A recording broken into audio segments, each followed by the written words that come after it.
This is a single arm supported row. Now you're gonna need a bench, ideally a flat bench, and your dumbbell. You don't wanna go too heavy with this initially.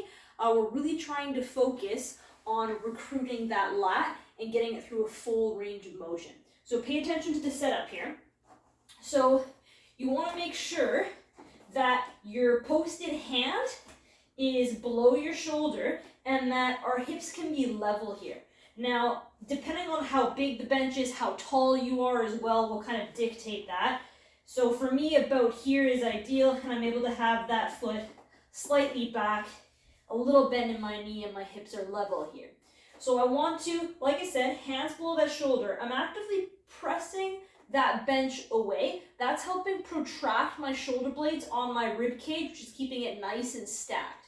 From here, the motion that we're going to be pulling from is slightly back. Now we want to initiate that movement by thinking draw that elbow towards that back pocket.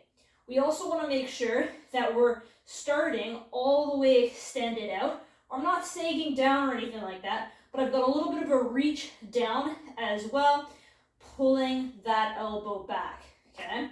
So from here, pull that elbow back, come back down nice and controlled.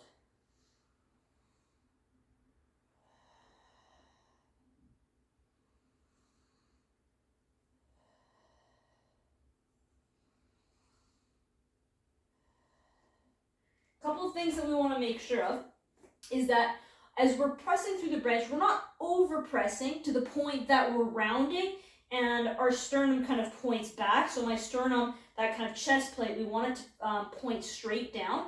We also want to make sure that we're not hyperextending through our elbow, but there's a bit of a soft bend there as well.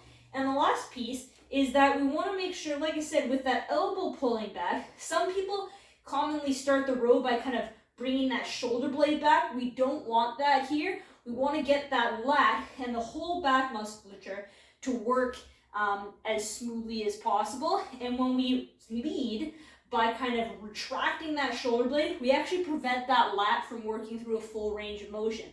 The last piece is we want to make sure that we keep that shoulder away from the ear so something like that doesn't happen, where we come up and kind of cramp up through our traps as well.